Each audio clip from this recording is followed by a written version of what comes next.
The smell of scorched coffee and cheap perfume hung thick in the Clarksburg High Gymnasium, mingling with the faint sulfur tang that never quite left West Virginia air in 1971. Luther Hayes stood in the doorway, coal dust still visible beneath his fingernails despite the scrubbing, watching his former classmates orbit the punch bowl in clothes that cost more than his monthly pay. They'd come back to prove something, and so had he. The gym's polished floor reflected the disco ball someone had hung to hide the water stains on the ceiling. Banners from the class of '59 sagged between basketball hoops. Their school colors faded to the same gray that colored everything in mining country. Luther's work boots squeaked against the wood as he stepped inside, and conversations stuttered into silence the way they always did when someone didn't belong. Luther Hayes?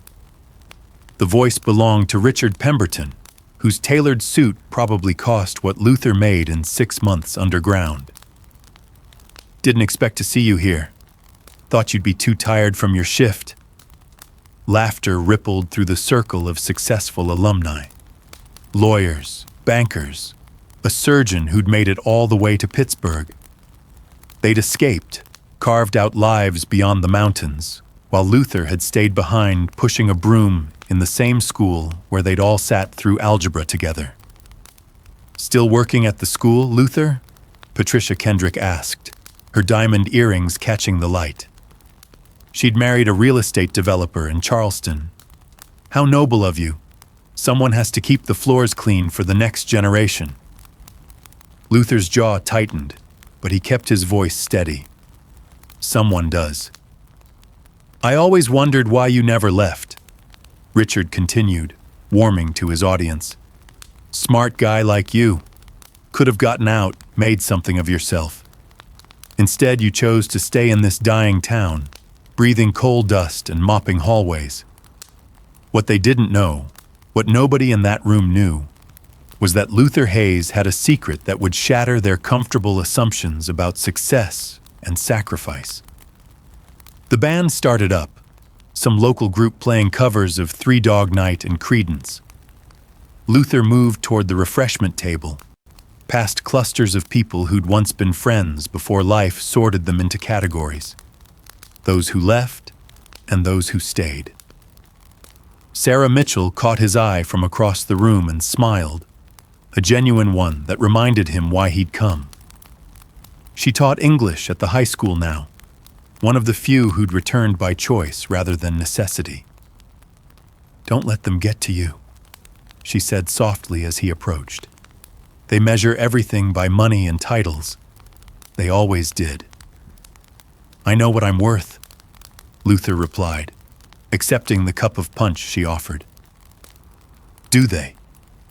Sarah gestured toward the reunion committee's display table, where yearbook photos and newspaper clippings documented everyone's achievements.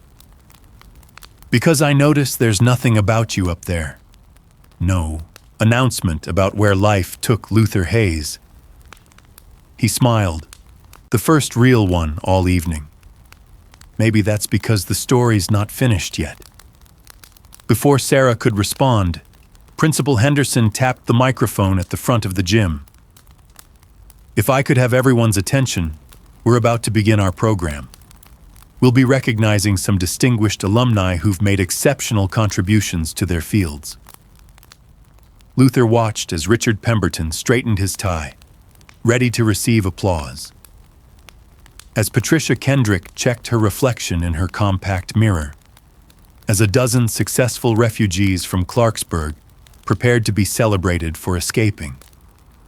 What none of them realized was that the most significant contribution anyone from the class of '59 had made was about to be revealed by the man they'd just mocked for never leaving. And one person in that room owed Luther Hayes more than anyone would ever guess. Before we go further into Luther's story, take a moment to comment below. Where in the world are you watching from? And what time is it there right now? Hit that like button and subscribe, because what happens next will challenge everything you think you know about success and sacrifice. Luther had arrived at the reunion carrying a manila envelope, its contents representing 12 years of work that nobody knew about. In his pocket, folded and worn from being read too many times, was a letter that would explain everything. But first, he'd needed to hear their assumptions, their pity, their casual cruelty about the choices he'd made. He needed to know if any of them had changed. The answer, it seemed, was no.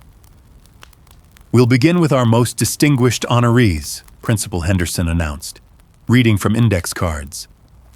"Richard Pemberton, partner at Morrison & Associates, one of Charleston's premier law firms." The applause was polite, expected. Richard took the small plaque with practiced humility, made a joke about still remembering the football team's losing season, sat back down. Patricia went next, recognized for her volunteer work with the Junior League. Then came the surgeon, the bank president, the state representative who'd graduated in '58, but was invited anyway. Luther waited. Sarah leaned close. "Are you going to tell them?" "Soon," he whispered back. Because timing mattered, and Luther Hayes had learned patience in the darkness of the mines, where rushing could kill you and careful observation kept you alive. He'd watched these people for 12 years through their children's eyes, through scholarship applications and thank you letters, through the quiet pride of families who'd never expected their kids to escape the cycle of coal dust and poverty. The revenge he'd planned wasn't about humiliation. It was about revelation. The mine shaft stretched 3 miles into the mountain's belly, its walls weeping mineral black water that tasted like iron and regret. Luther had descended into that darkness 5 days a week for 12 years, carrying more than just a lunch pail and headlamp into the earth. He carried purpose, and it had nearly killed him twice. The first near death came in 1963, when a support beam cracked above his head with a sound like God's rifle shot. Luther had rolled sideways on instinct, the rock fall missing him by inches, burying his toolbox and the photograph of his daughter Emma that he kept taped inside. They dug for 6 hours to clear the tunnel, and Luther had gone home that night with Emma's picture creased and torn but salvageable, wondering if his plan was worth dying for. The second time, he didn't roll fast enough. Luther Hayes was lucky, the mine foreman had told the safety inspector after the cave-in of '67. 3 men trapped for 19 hours, and Hayes here took the worst of it. Crushed leg, 3 broken ribs, lung full of dust. But he lived. What the foreman didn't mention was that Luther had used those 19 hours in the dark, pinned beneath rubble, to calculate exactly how many more years he'd need in the mines to reach his goal. The math worked out to 5 more years of danger money, 5 more years of bonuses for the shifts nobody wanted, 5 more years of volunteering for the deepest, most hazardous sections where the coal ran richest and the earth pressed down like a fist. The hospital kept him for 6 weeks. Emma visited every day after her shift at the diner, bringing homework from the high school where she was finishing her senior year. She'd inherited her mother's determination and Luther's quiet stubbornness, traits that had kept them moving forward after cancer took Martha in '58. "Daddy, you can't go back down there," Emma had said, her voice breaking on the 4th week. "We'll find another way. I'll work more hours. We'll manage." But Luther had already done the calculations, and the numbers didn't lie. His janitor salary at Clarksburg High, $80 a month, barely covered their rent and Emma's books. The mine paid 3 times that, with hazard bonuses that doubled his take-home when he worked the condemned sections they were trying to empty before shutting them permanently. The mine superintendent called men like Luther tunnel rats, said it with a mix of respect and pity, knowing they were trading years of life for dollars that might buy their families something better. I'm going back, Luther had told Emma. But not forever, just long enough. Long enough for what, he hadn't said. Not then. The plan was too fragile, too ambitious, too likely to fail if he spoke it aloud before it was finished. The punch bowl at the reunion ran dry, and someone called for more ice. Luther watched Richard Pemberton hold court near the stage, telling a story about a corporate merger that made everyone laugh at the punchline. None of them had ever been underground, not really. Not into the places where the mountain could swallow you whole and spit out only fragments for your family to bury. Sarah touched his arm. You're somewhere else right now. The deep shaft, Luther admitted. Section 7. They closed it permanently in '69, right before I got out. How deep? Deep enough that you couldn't hear the surface anymore. Deep enough that your headlamp couldn't find the walls sometimes. He paused. Deep enough that every dollar felt like it cost a piece of your soul. The recognition in Sarah's eyes told him she understood more than most. Her father had died in the Farmington disaster in '68, when an explosion killed 78 men in a single hellish moment. She knew the price of coal country, the bargain West Virginia families made with the earth, your body and lungs in exchange for survival, maybe a generation's worth of hope if you were lucky and careful and willing to sacrifice. How much did you save? She asked quietly. Luther's hand moved to the envelope he'd left on the chair beside his coat. Enough. But enough was a word that carried weight in mining country, where enough food, enough heat, enough hope were luxuries measured carefully against the cost of obtaining them. Luther had learned to weigh every expense against the mine's dark ledger. 5 shifts in Section 7 equaled Emma's prom dress. 2 months of hazard pay meant new textbooks for the school library. 6 near misses with death had funded something that would outlast his damaged lungs and scarred hands. Principal Henderson approached their corner, his face flushed from the heat and cheap champagne. Luther, got a minute? There's something I wanted to discuss with you about the new gymnasium fund. Actually, Jim, there's something I need to discuss with everyone. Luther stood, his left leg still stiff from where the rocks had crushed it 4 years ago. Got an announcement of my own to make. Henderson's eyebrows rose. Oh? Well, we're almost through the program. Could slip you in after Patricia's charity work presentation? Luther's voice carried an edge now. After we celebrate everyone who left and made it big? No. I think it's time the people who stayed got a turn. Across the room, Richard Pemberton had stopped talking. The band wound down their cover of Born to be Wild, and the gymnasium settled into that peculiar silence that precedes revelation. Luther Hayes picked up his envelope and walked toward the microphone, each step echoing in the space where he'd spent 12 years pushing a broom across floors that wealthy kids' feet had scuffed. The irony wasn't lost on him. He'd cleaned up after privilege while building something that would dismantle the barriers between those who left and those who stayed. What he was about to reveal would redefine every assumption in the room.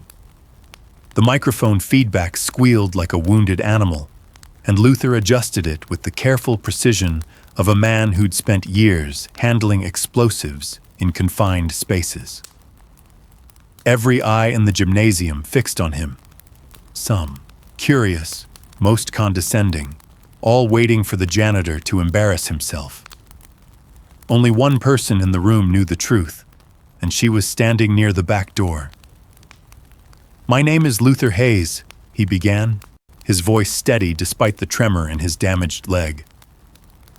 "Most of you remember me as the kid who played second-string basketball and got B's in everything except shop class. The one who stayed behind when everyone else climbed out of these mountains to make something of themselves." Richard Pemberton crossed his arms, a smirk playing at his lips. Patricia whispered something to the woman beside her, both of them barely suppressing laughter. They'd already written this story's ending, the coal miner's sad attempt at relevance among his betters. They were wrong. 12 years ago, I went down into the Bailey Mountain mine for the first time, Luther continued. I was 27 years old. My wife Martha had just died from cancer that we couldn't afford to treat properly. My daughter Emma was 10, and she was smart, smarter than I'd ever been. Smart enough to escape this town if she got the chance. The gymnasium had gone completely still now. Even the caterers had stopped arranging cookie trays to listen. I took the janitorial job here at Clarksburg High because it came with one benefit that mattered more than the salary. I could see which kids had potential and which ones were drowning. The coal companies offered 3 times the money, so I worked both jobs, cleaning floors by day, mining coal by night. Section 7 mostly, the condemned shaft where they paid hazard bonuses because the mountain was trying to collapse. Sarah Mitchell's eyes were bright with unshed tears. She was the only one besides Luther who knew where this was heading, and she'd kept his secret for 4 years, since the day he'd quietly pulled her aside and asked her to help identify students who deserved a chance. I made a promise to Martha before she died, Luther said, his voice roughening. She made me promise that Emma would get out, would go to college, would have the life we'd never managed to build. But after she was gone, I'd lie awake thinking about all the other kids in this town who were just as smart as Emma, just as deserving, just as trapped. He pulled a single sheet of paper from the envelope. The list had 27 names on it, typed on his second-hand typewriter over 12 years of careful observation and fierce hope. So I made a different promise. Every bonus I earned from the dangerous work, every overtime shift in the deep shaft, every dollar I could scrape together after keeping Emma and myself fed, I put it into an education fund. Not for my daughter, for other people's children. The smirk had vanished from Richard's face. 27 kids from Clarksburg, Luther continued. 27 students who had the grades and the drive but not the money. I paid their tuition, bought their textbooks, covered their room and board at state schools, across West Virginia and beyond. Some of them knew they had a scholarship. None of them knew where it came from. He looked directly at the crowd now, and something dangerous glinted in his coal dust eyes. One of those kids is in this room right now. The gymnasium erupted into whispered chaos. Heads turned, scanning faces, trying to match memories of classmates to this impossible revelation. Patricia Kendrick had gone pale, her carefully maintained composure cracking. The state representative was leaning forward in his chair, suddenly interested in the custodian's story. Her name is Jennifer Morrison, Luther said quietly. She graduated Clarksburg High in '65. Smartest student Sarah Mitchell ever taught.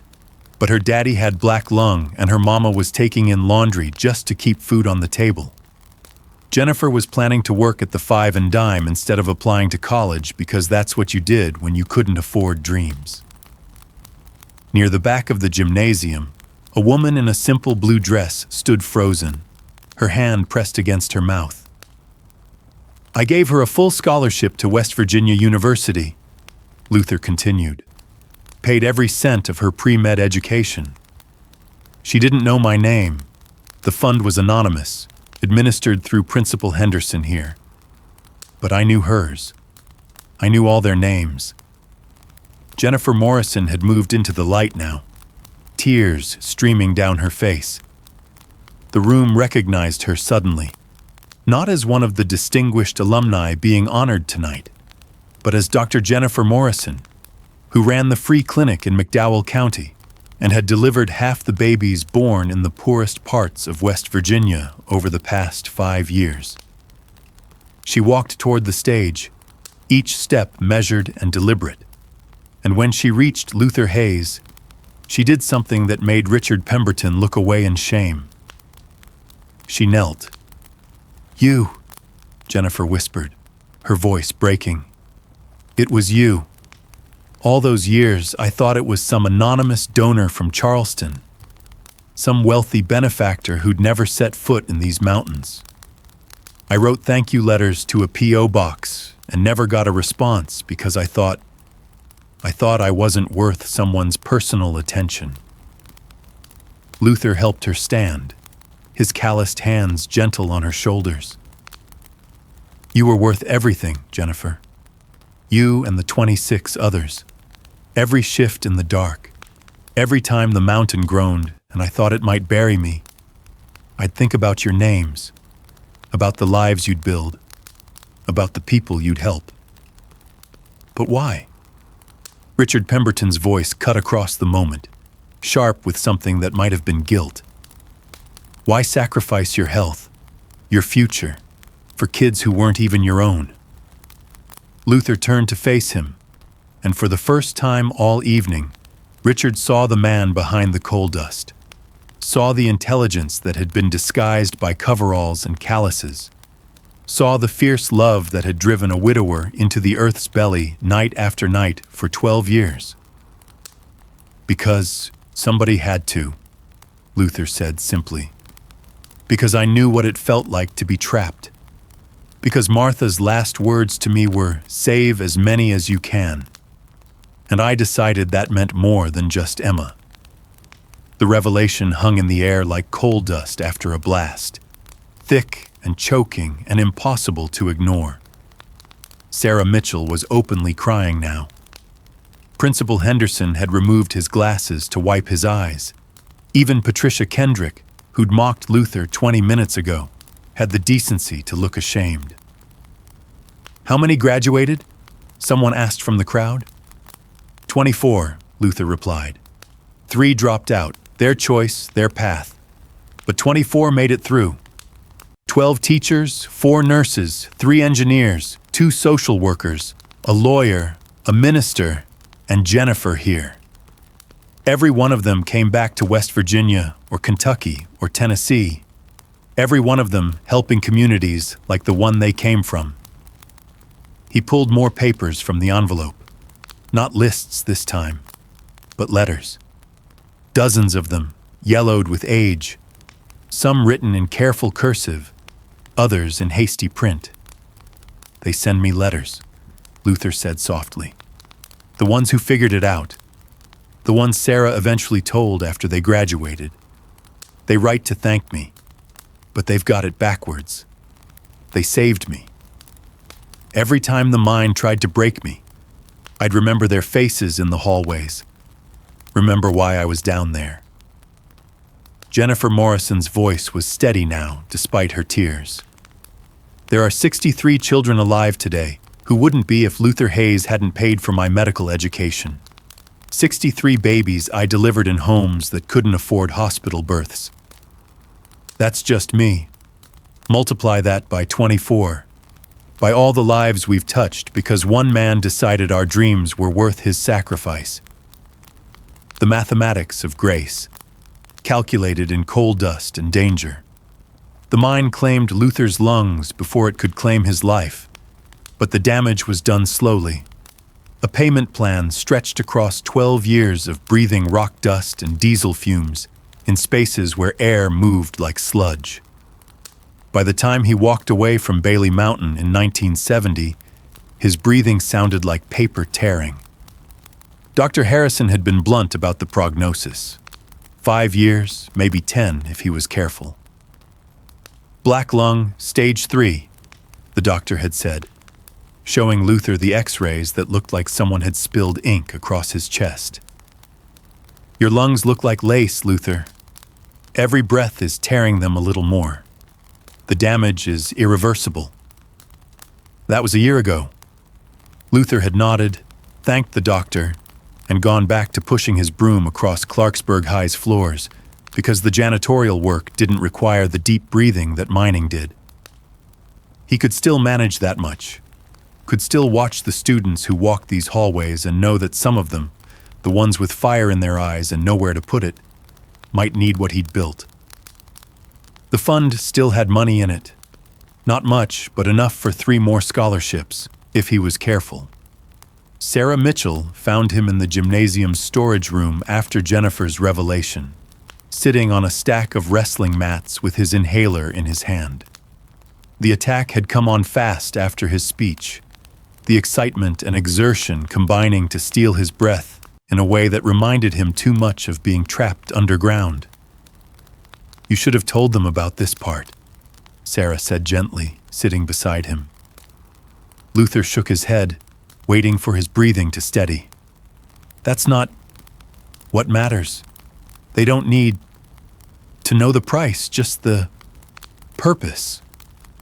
The price is the story, Luther. You're dying because you chose to save children who weren't yours." "We're all dying, Sarah." His breath was coming easier now, the medication doing its work. "I just got a deadline. Makes you focus on what counts." She was quiet for a moment, listening to the muffled sounds of conversation from the gymnasium.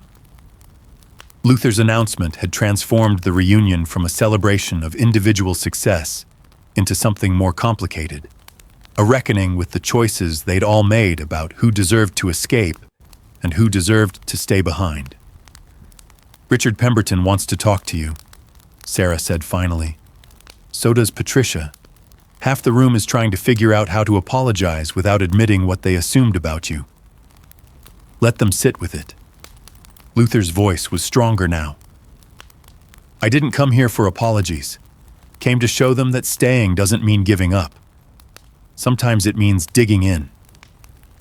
Through the storage room's small window, Luther could see the parking lot where Emma was waiting in their truck. She'd driven him to the reunion, but refused to come inside. Said she couldn't watch people mock her father, even if he'd insisted he could handle it. She was 22 now, working as a teacher in Logan County after graduating from Fairmont State on one of Luther's scholarships. She'd tried to refuse it, said other kids needed it more, but Luther had been firm. Martha's promise first, then everyone else's children. The order mattered. "There's something else," Sarah said, her voice dropping. "Something I need to tell you before you hear it from them." She pulled a newspaper clipping from her purse, dated 3 weeks ago. The headline read, "State Investigation into Mine Safety Violations at Bailey Mountain." Luther took the clipping, his hands steadier than they'd been in months. The article detailed a pattern of negligence dating back to 1962, falsified safety reports, bribed inspectors, suppressed evidence of structural failures. The owners had known Section 7 was a death trap and kept sending men into it anyway because the coal there was premium grade and the profit margins were worth the risk. Worth the risk to shareholders anyway. Not to the men who breathed the dust. "They're saying the cave-in that crushed your leg shouldn't have happened," Sarah continued. "The support beams were substandard. The company bought cheap materials and pocketed the difference. Luther, there's going to be a lawsuit, class action. They're looking for miners who worked Section 7 to testify." Luther read the article twice, his jaw tightening with each paragraph.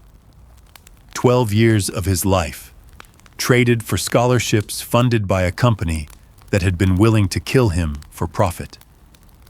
The irony was thick enough to choke on. He'd turned blood money into hope, transformed corporate greed into 24 educated young people who were healing the wounds that coal country's exploitation had created. "Will you testify?" Sarah asked. "What good would it do? Company will tie it up in court for years. Lawyers will get rich. Men like me will die waiting for justice that never comes." Luther handed the clipping back. "I'd rather spend what time I have left doing something that matters. Holding them accountable matters." so does making sure the fund survives. Luther stood, his leg protesting but holding. I've got 3 more scholarships worth in the bank. 3 more kids who need a way out. If I spend my energy on lawsuits and testimony, who's going to make sure those scholarships get to the right students? Sarah folded the clipping carefully, a gesture Luther recognized as her way of processing information she didn't want to accept. She'd taught English for 15 years, had learned to read between the lines of student essays and colleague conversations.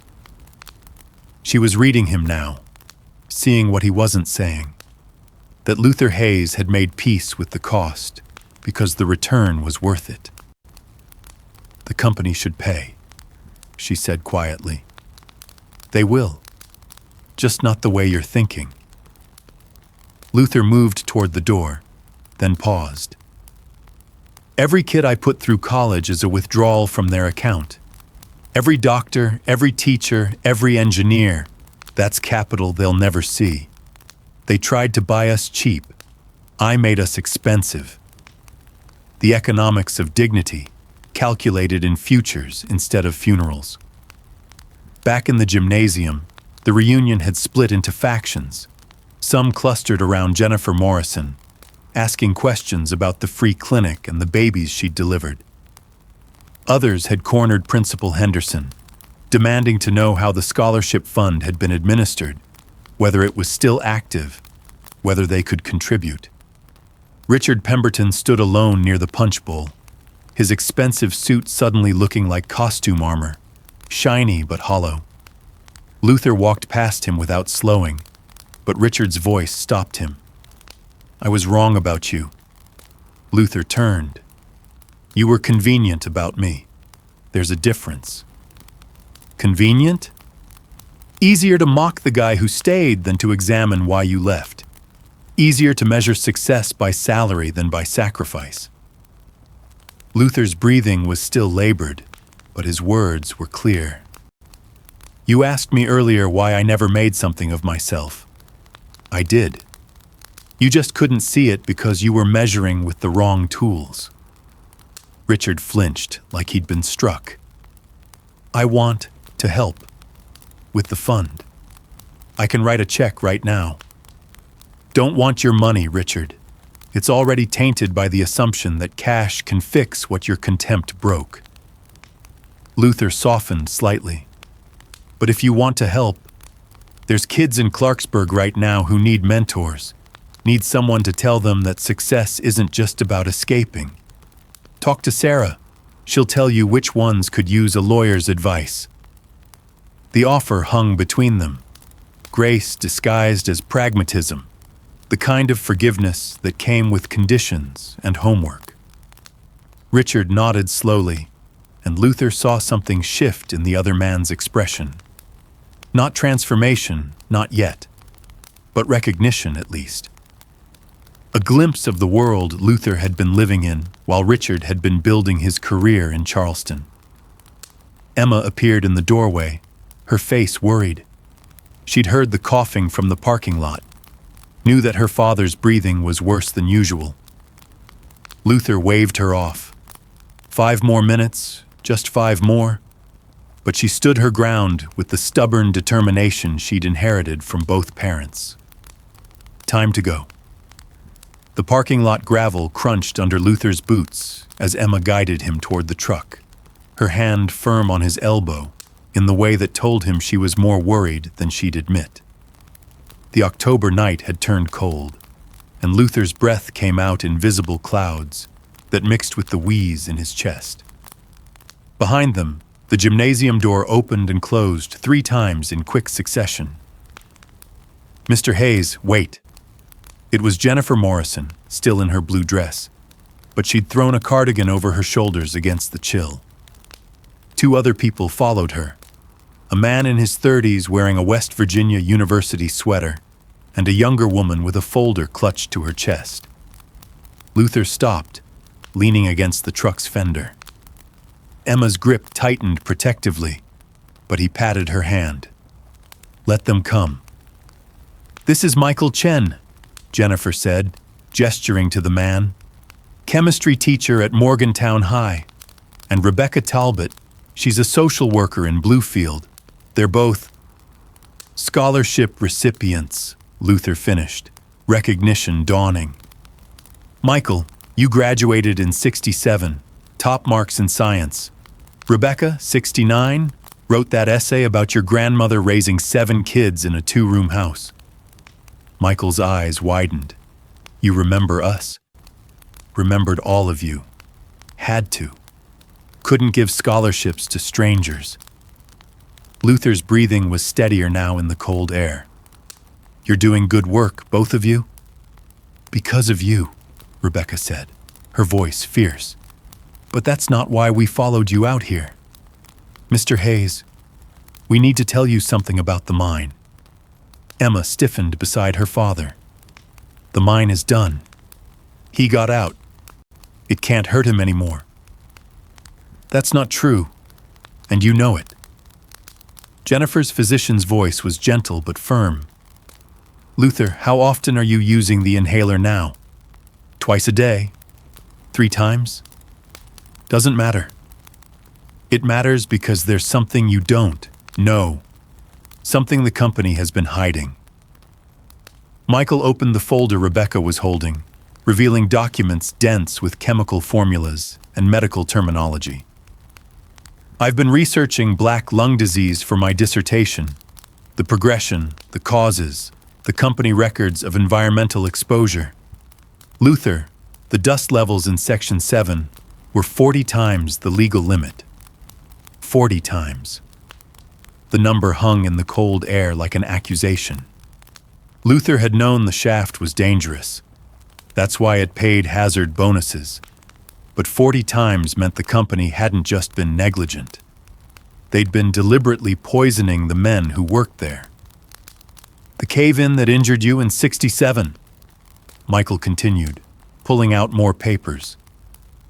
There were 17 safety violations documented in the 3 months prior. The company knew the shaft was unstable. They falsified inspection reports and sent you in anyway because the coal vein was worth millions, and your life was worth $75 a week plus hazard pay. Emma's hand had gone to her mouth. Daddy, you said it was an accident. You said, I said what I needed to say to keep you from worrying. Luther's voice was rough, but not from his lungs this time. Company sends you down, you go down. That's the deal, always has been. No, Jennifer said sharply. That's the lie they tell to keep you compliant. Luther, the company knew they were killing you. There are memos, internal communications, joking about how the tunnel rats in Section 7 were trading years for dollars. They called it an acceptable attrition rate.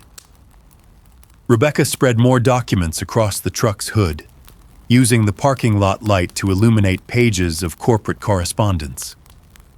Luther recognized some of the names. Mine supervisors he'd trusted, safety officers who'd assured him the shaft was secure enough to work.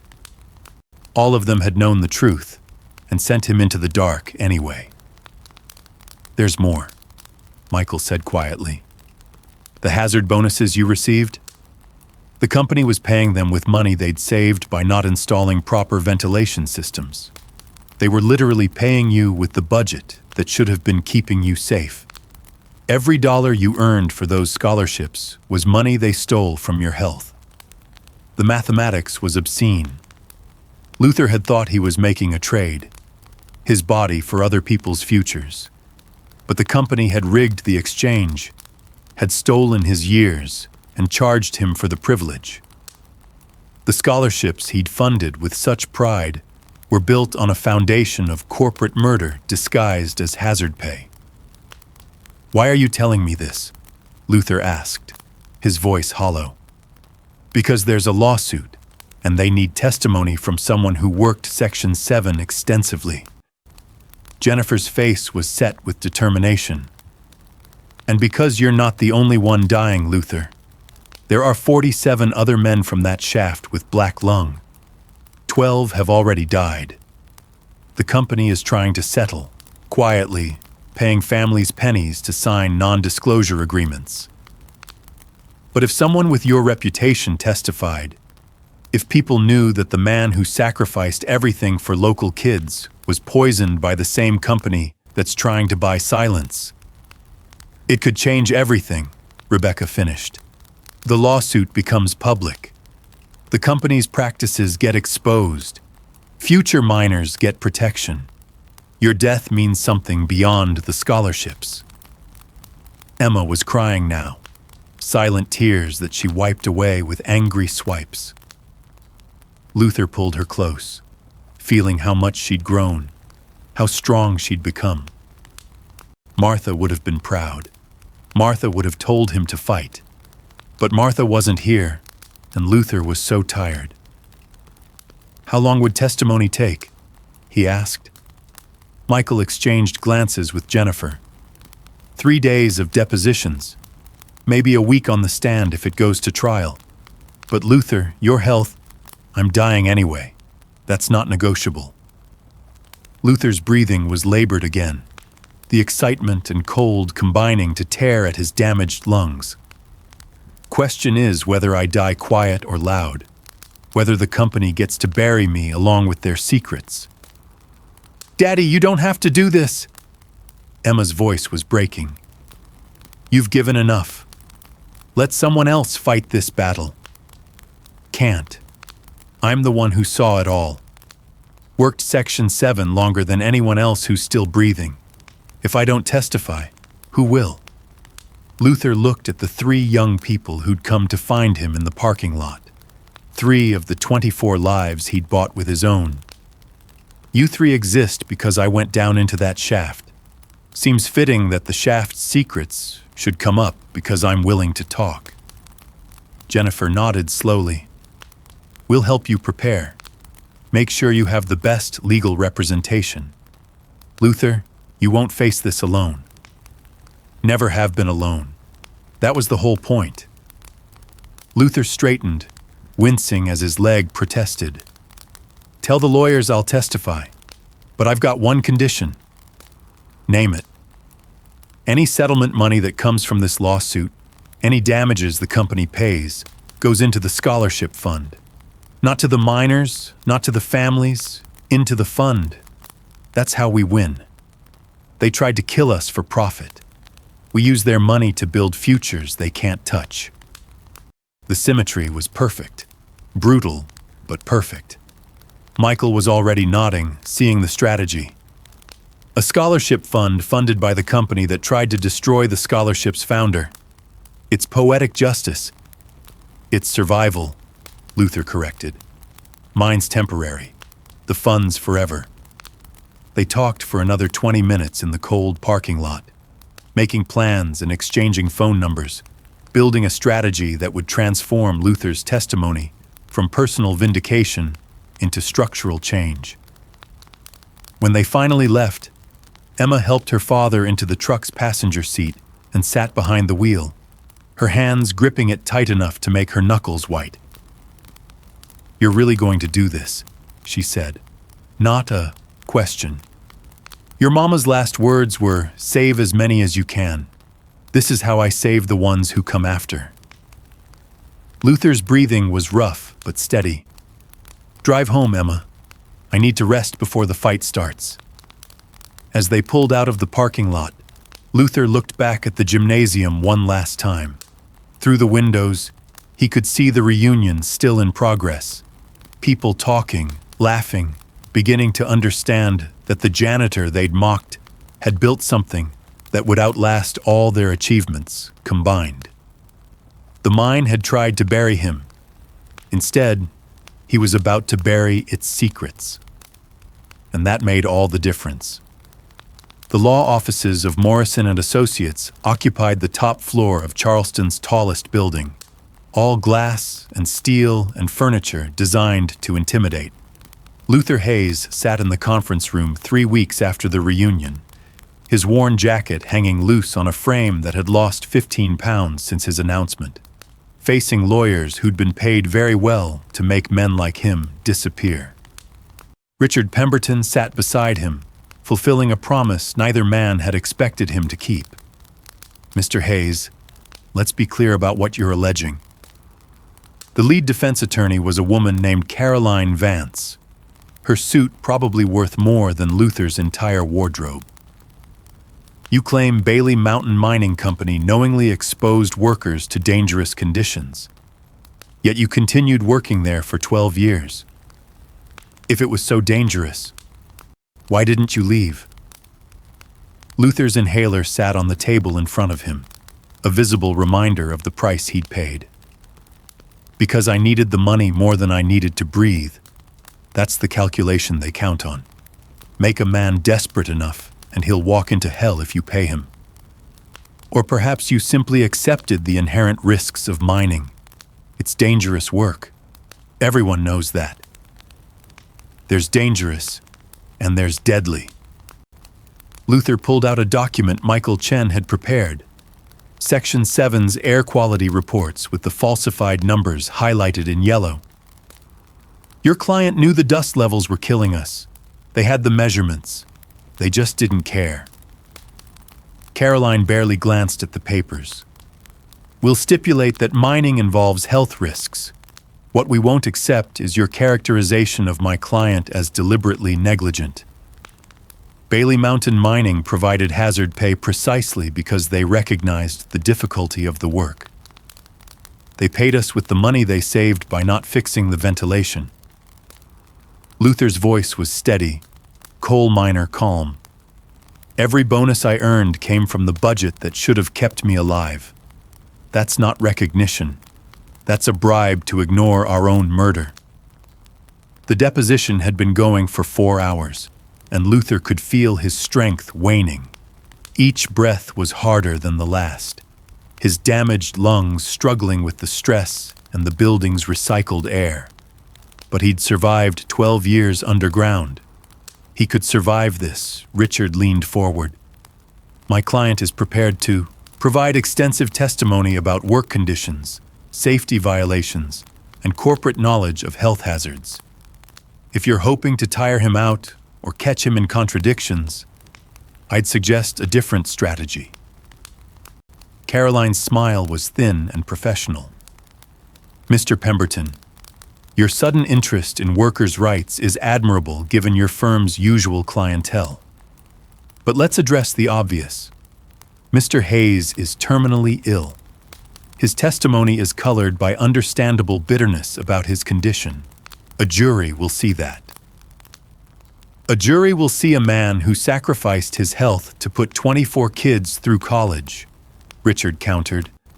They'll see someone who turned blood money into hope, and they'll wonder what kind of company knowingly poisoned that man for profit. The room went quiet. Luther looked at Richard with something like respect. The lawyer had done his homework, had prepared for this fight with the same intensity he'd probably brought to defending corporate clients for 2 decades. Whatever had shifted in him at the reunion, it was real enough to be useful. Let's take a break, Caroline said, standing abruptly. 15 minutes. Luther made it to the hallway before his breathing gave out completely. The attack came fast and vicious, his lungs seizing like fists clenching around nothing. Richard caught him before he fell, easing him into a chair while fumbling for the inhaler. Emma appeared from somewhere. She'd been waiting in the lobby, and took over with the practiced efficiency of someone who'd been managing her father's attacks for a year. Daddy, we need to stop. You've given them enough for today. Luther shook his head, still gasping. Not done. Need to finish. They're killing you all over again. Emma's voice was fierce with love and fury.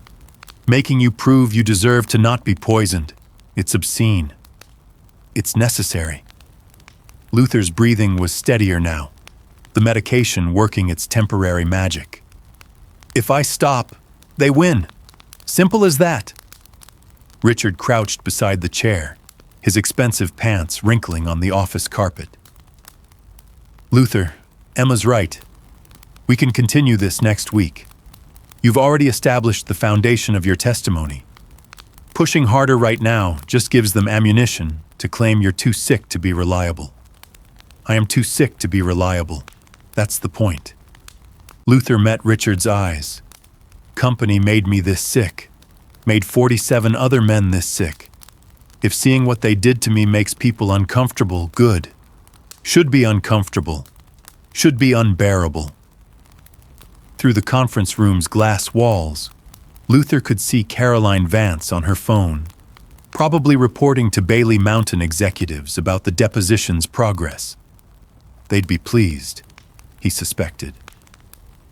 The dying coal miner was performing exactly as expected. Bitter, weak, easy to discredit. They'd settle for pennies and bury the case along with the men who'd made it, unless Luther refused to play the role they'd assigned him. I want to add something to the record, he said, standing despite Emma's protest. Something they're not expecting. Back in the conference room, Caroline looked up from her phone with barely concealed impatience. Mr. Hayes, I think we've covered sufficient ground for today. The scholarship fund, Luther interrupted. I want to talk about where the money came from. Caroline frowned. That's not relevant to the case. It's the only thing that's relevant. Luther sat down, his breathing still labored, but his mind crystallizing with the clarity that sometimes came with his attacks. See, I didn't start the fund because I was generous. Started it because I was angry. The lawyers exchanged glances. This wasn't in the deposition outline. I was angry that companies like yours could steal futures wholesale. That kids in West Virginia were born with a ceiling already over their heads, built by people who needed them poor to keep them mining coal. Luther's voice was gaining strength despite his damaged lungs.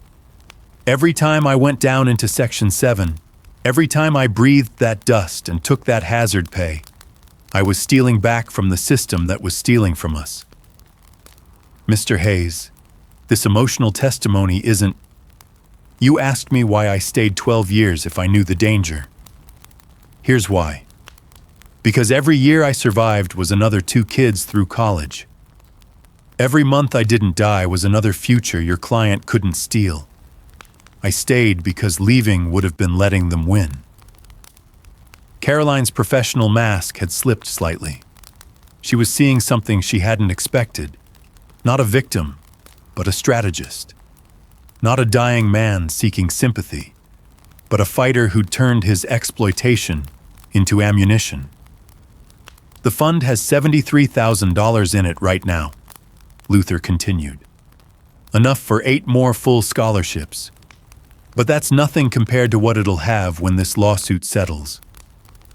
Because every dollar your client pays in damages is going straight into that fund. You're not settling with me. You're settling with every kid in coal country who deserves a chance. That's... Caroline stopped, recalculating.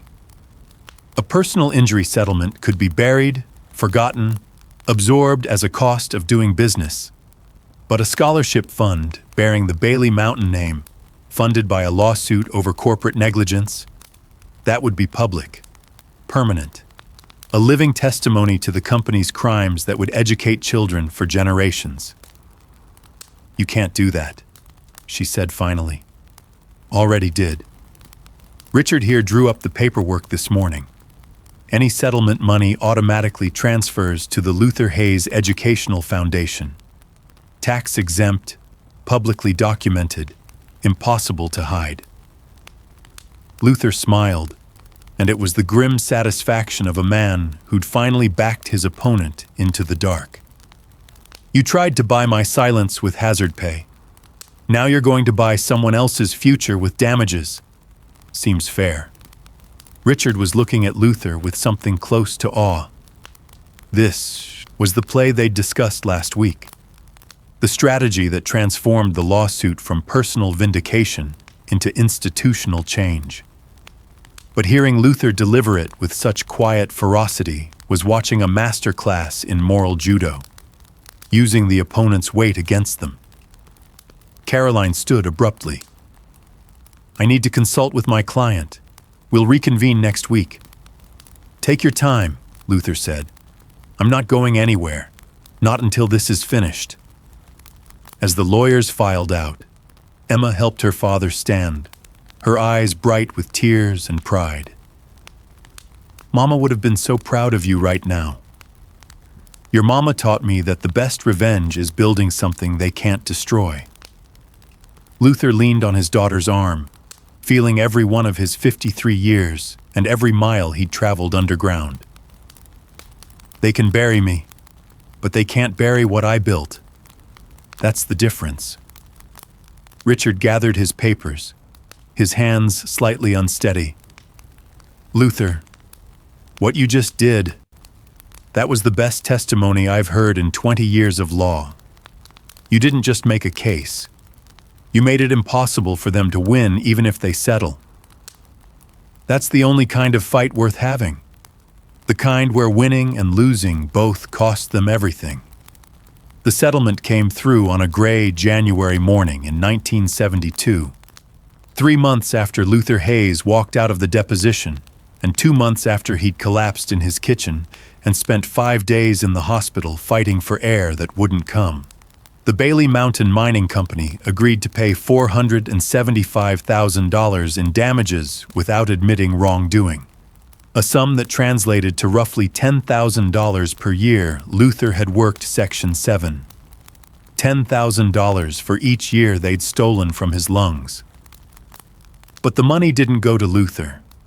It went exactly where he'd promised it would, into the Luther Hayes Educational Foundation, administered by a board that included Sarah Mitchell, Jennifer Morrison, and Richard Pemberton.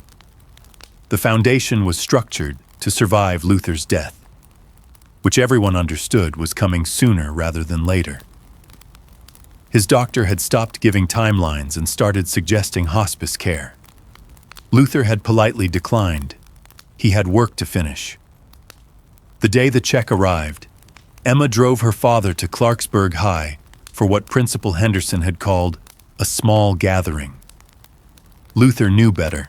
Small gatherings didn't require the gymnasium to be decorated with hand-painted banners or the local newspaper to send a photographer. But he didn't have the breath to argue, so he let Emma help him into his cleanest flannel shirt and drive him through January snow that fell soft and steady over West Virginia's scarred mountains. The gymnasium was packed, not just with former students but with current ones. Teenagers who'd heard whispers about the janitor who'd built futures in secret. The 24 scholarship recipients who could make it sat in the front row, and behind them were families of the 47 Section 7 miners, some of them widows, some of them men as sick as Luther who'd come to witness what his testimony had accomplished. Richard Pemberton stood at the microphone, looking uncomfortable in a way that suggested he'd finally found a role that mattered more than it paid. "We're here today to announce the Luther Hayes Educational Foundation, funded by a settlement that will ensure no child in coal country has to choose between dreams and survival.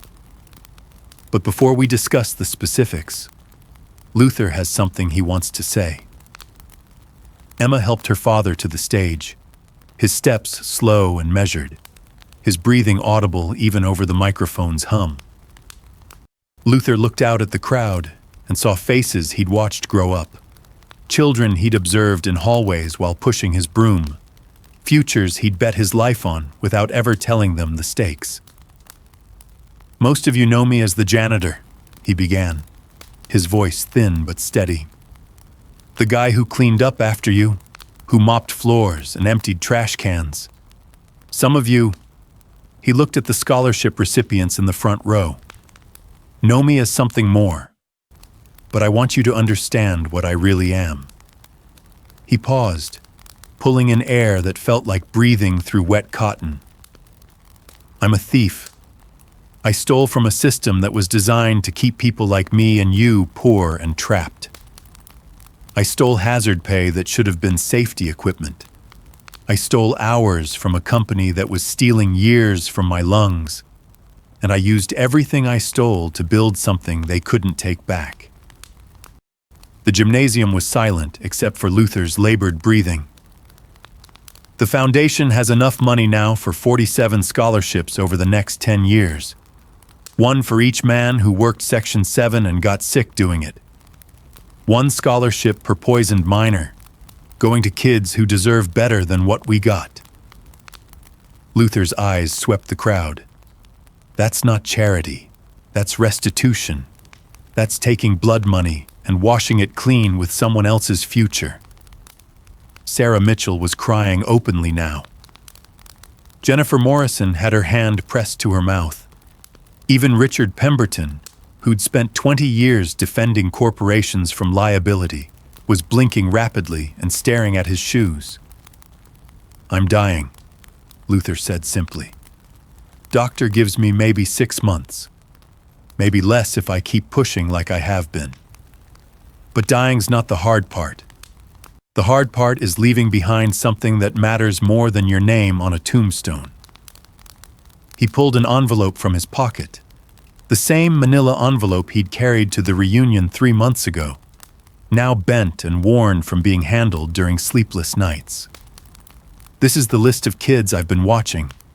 Kids who have the potential but not the path.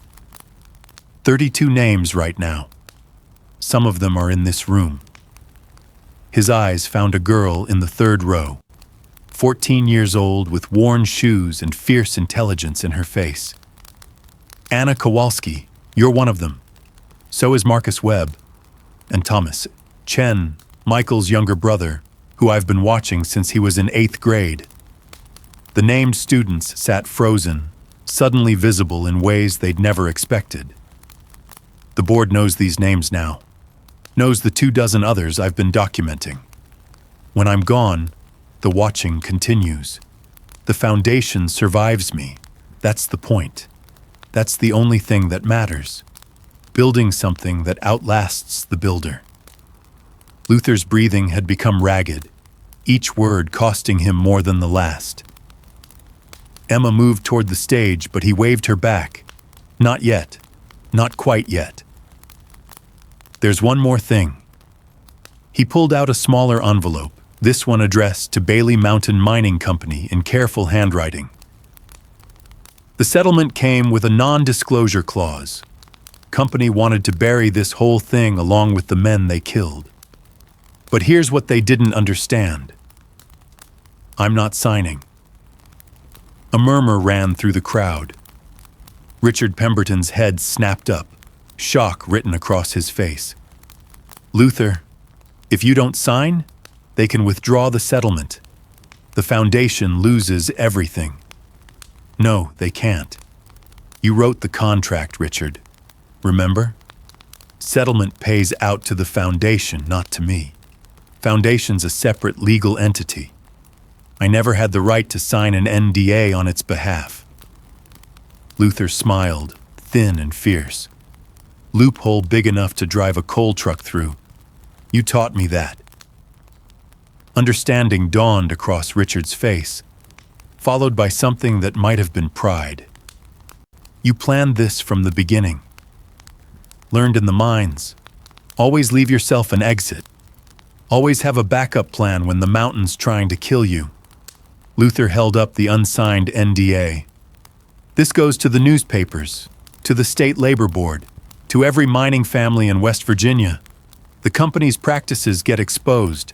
The other Section 7 miners get justice, and the foundation keeps the money because they already paid it out." Caroline Vance was probably screaming into her phone right now, Luther thought. The company's lawyers would be scrambling to find a way to claw back the settlement.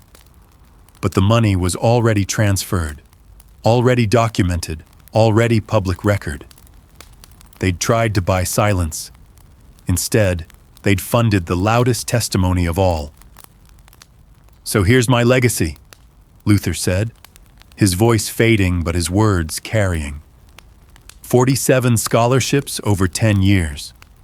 Full exposure of Bailey Mountain's practices. A foundation that'll keep fighting after I'm in the ground. And all of it built from hazard pay and danger money and the years they stole from my lungs. He looked at Emma, who was crying but also smiling with the fierce pride of a daughter who understood exactly what her father had done. Your mama's last words were, "Save as many as you can." Well, Martha, Luther's voice broke, then steadied. I saved 47, plus the 24 who already graduated. 71 futures built from one man's lungs. That's got to count for something. The gymnasium erupted into applause, but Luther didn't hear most of it. His breathing had failed completely, the stress and emotion finally overwhelming his damaged respiratory system. He felt Emma catch him as he fell, felt strong hands help lower him to the stage floor, heard Jennifer Morrison's physician voice cutting through the chaos calling for an ambulance. But what Luther felt most strongly, as darkness crept in at the edges of his vision, was satisfaction. He'd done it, built something that would survive, stolen back from the thieves, turned 12 years in hell into 71 futures. The mine had tried to bury him. Instead, he'd buried its secrets and built a monument from the rubble. Not a bad legacy for a janitor who never left town. The ambulance took Luther to Charleston General, where Dr. Harrison admitted him with the grim expression of a doctor who knew this was the beginning of the end. Emma stayed by his bedside, holding his hand while his breathing rattled in his chest like stones in a tin can. Sarah Mitchell visited daily, reading him updates about the Foundation's first scholarship recipients. Richard Pemberton came twice, bringing legal documents and something that might have been an apology for all the years he'd measured success wrong. Luther lasted 3 more weeks, fading in and out of consciousness while his body slowly surrendered to the damage Section 7 had inflicted. On his last clear day, he asked Emma to bring him the list one more time. The names of the 32 kids he'd been watching, the futures he'd tried to secure. "They'll be okay?" he whispered, his voice barely audible. "They'll be more than okay, Daddy. Because of you." Emma pressed the list into his hands, her tears falling on the paper that had defined his purpose for 12 years. Luther Hayes died on February 14, 1972, at 3 in the morning when the hospital was quiet and the snow was falling soft over West Virginia. Emma was holding his hand. His last words were unclear, but Emma swore later that they sounded like Martha and saved them all. The funeral filled Clarksburg High's gymnasium beyond capacity. The 71 scholarship recipients, 24 who'd already graduated, 47 who would benefit from the foundation, formed an honor guard as his casket was carried out. They'd argued about who would have that privilege, these doctors and teachers and engineers and the students who would follow in their footsteps, until Emma had quietly suggested they all participate. So they did, taking turns carrying the man who'd carried them. The Luther Hayes Educational Foundation awarded its first new scholarship in September of 1972, 6 months after Luther was buried in the small cemetery overlooking Bailey Mountain, close enough to see the mine that had killed him, far enough away that the view included the school where he'd watched futures unfold.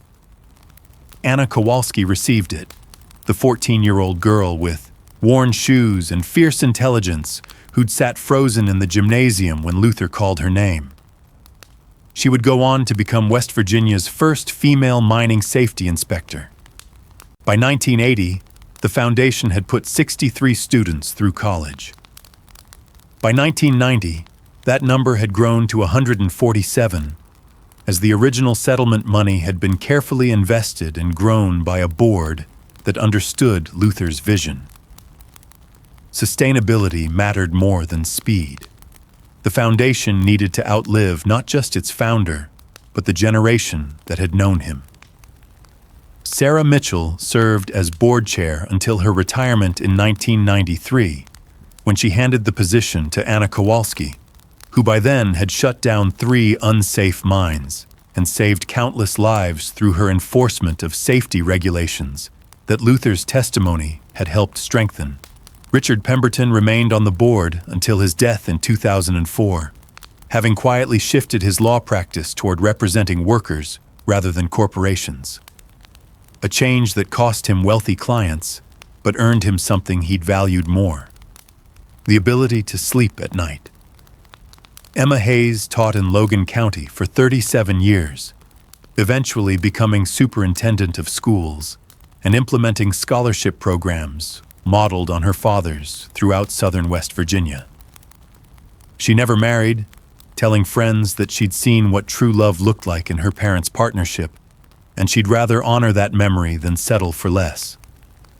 She kept the list, her father's careful documentation of 32 names framed in her office, a reminder that watching and waiting and caring could change everything. Jennifer Morrison ran her free clinic until 2015, when she finally retired at the age of 73. By then, she delivered over 2,000 babies, trained 47 rural healthcare workers, and established a network of community health centers across Appalachia. She never stopped telling patients about the janitor who'd paid for her medical school, never let them forget that one person's sacrifice could ripple outward like waves from a stone dropped in still water. The Bailey Mountain Mining Company closed Section 7 permanently in 1973, citing economic factors rather than safety concerns. But everyone knew the truth. Luther's testimony and the foundation's very existence had made the shaft too expensive to operate, not in dollars, but in reputation. The company itself dissolved in 1989, absorbed by a larger corporation that wanted the mineral rights but not the liability. The mine entrance was sealed with concrete, a memorial plaque installed that read, "In memory of the 47 men who worked Section 7 and the one man who made sure their sacrifice meant something." Emma had written the words herself, but the foundation's impact extended beyond scholarships and statistics. It had fundamentally altered how coal country thought about itself and its children. The old narrative, that escape was the only form of success, that staying meant failure, had been complicated by Luther's story. He'd stayed and saved 71 people. He'd stayed and stolen back futures from a system designed to prevent exactly that. He'd proven that sometimes the deepest courage wasn't in leaving, but in digging in transforming the place that tried to break you into something better. The foundation's offices occupied a small building in downtown Clarksburg, its walls covered with photographs of scholarship recipients at their graduations, holding diplomas that represented Luther's lungs and Richard's redemption, and Jennifer's patients and Emma's students. Each photo had a small caption, name, graduation year, and a single line about what they'd gone on to do. Teacher, nurse, engineer, minister, social worker, lawyer who represents miners instead of mining companies. The ripples spreading outward. By 2020, the foundation had awarded 537 scholarships. The original settlement of $475,000 had grown through careful investment to over $3 million, generating enough annual income to provide 15 full scholarships every year in perpetuity. The board had expanded to include scholarship recipients from every decade since Luther's death, ensuring that his vision evolved while remaining true to its core purpose: watching for kids who had potential but not path, then providing the path without asking for gratitude or recognition. Anna Kowalski, at 71 years old, still served on the board.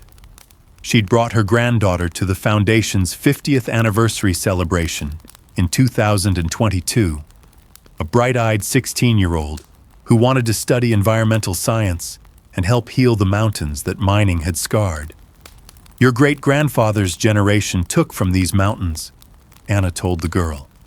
My generation tried to protect them. Your generation gets to heal them. That's Luther Hayes's legacy. Each wave does better than the last. The celebration was held in Clarksburg High's gymnasium naturally. 500 people attended. Scholarship recipients and their families, board members past and present, community members who'd been touched by the foundation's work. Emma Hayes, at 81, and using a cane that had belonged to her father, stood at the microphone where Luther had made his final speech.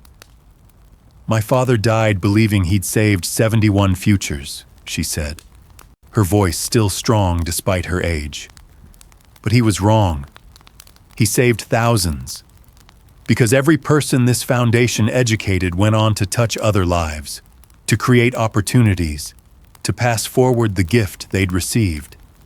That's not 71 futures. That's 71 seeds that grew into a forest.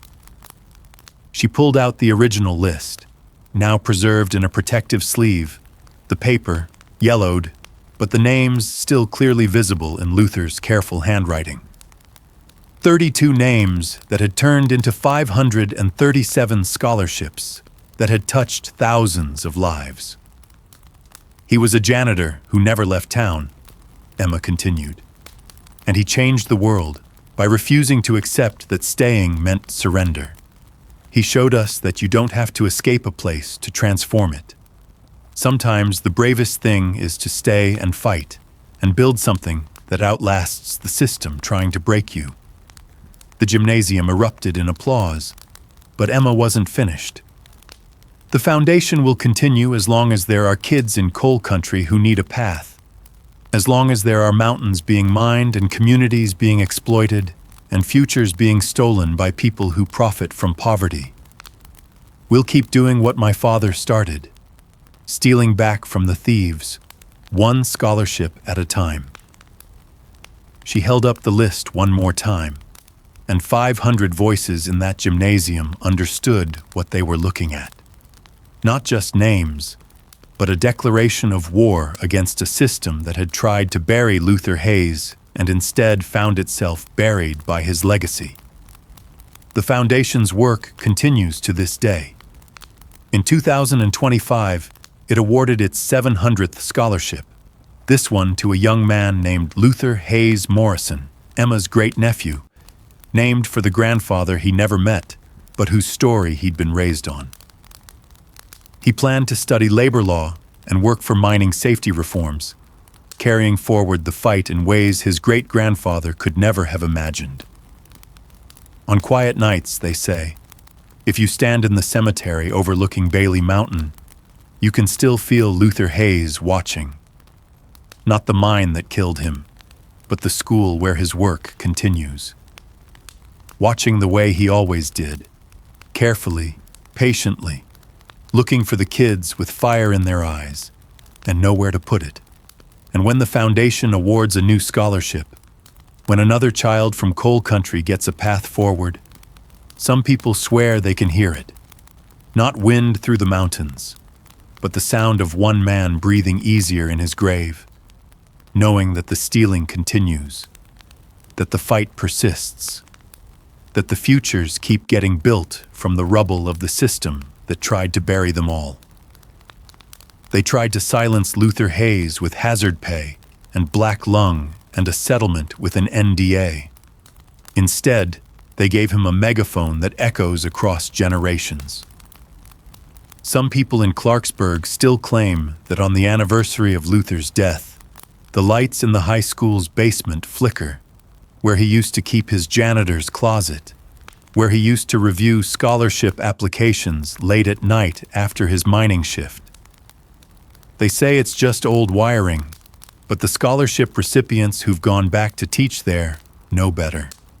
They know it's Luther, still watching, still working, still refusing to let the mine have the last word. If this story moved you, leave a comment about someone in your life who stayed and fought instead of running, who sacrificed in ways nobody noticed until it was too late. who built something that outlasted them. Hit subscribe to hear more stories of ordinary people doing extraordinary things. And remember that sometimes the janitor knows more about changing the world than all the lawyers and bankers and doctors combined.